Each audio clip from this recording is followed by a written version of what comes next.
പണ്ട് കാലത്ത് വാർത്തകളുടെ ഒരു പ്രഭവ കേന്ദ്രമാണ് ഓരോ നാട്ടിലെയും ചായക്കട. രാവിലെ അവിടെ പത്രം വരും. അത് വായിക്കുക എന്ന ആവശ്യവുമായി ചായ കുടിക്കാൻ ചിലർ അവിടെ എത്തും. ചായ കുടിക്കാൻ വരുന്നവരെല്ലാം പണ്ട് കാലത്ത് സാക്ഷരരല്ല. നന്നായി ഉച്ചത്തിൽ പത്രം വായിക്കാൻ അറിയുന്ന ആൾ അക്കാലത്ത് ഹീറോ ആയിരുന്നു. ഇന്ന് ആ കാലമൊക്കെ പോയി മറഞ്ഞു. ഇന്ന് രാവിലെ ചായ കിട്ടിയില്ലെങ്കിലും കുഴപ്പമില്ല, മൊബൈൽ ഫോൺ കയ്യിൽ കിട്ടിയാൽ മതി. എങ്കിലും അതേ വൈബൊക്കെ കിട്ടുന്ന ഒരു ചെറിയ കട ഞങ്ങളുടെ നാട്ടിലുണ്ട്. തോമസ് ഏട്ടൻ്റെ കൃപ സ്റ്റോഴ്സ്.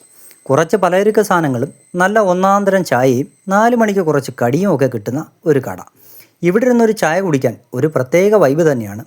ഒരു മടിയും കൂടാതെ തന്നെ മകനും സമയം കിട്ടുമ്പോഴൊക്കെ പപ്പയെ സഹായിക്കാൻ കൂടാറുണ്ട്. ഈ സ്പോട്ട് വരുന്നത് കൊട്ടാരിക്കരയിലാണ്. കുന്നിക്കോടുന്ന് കുറ്റിക്കോണം വഴി വരുമ്പോൾ മാക്കന്നൂർ ജംഗ്ഷനിലാണ്.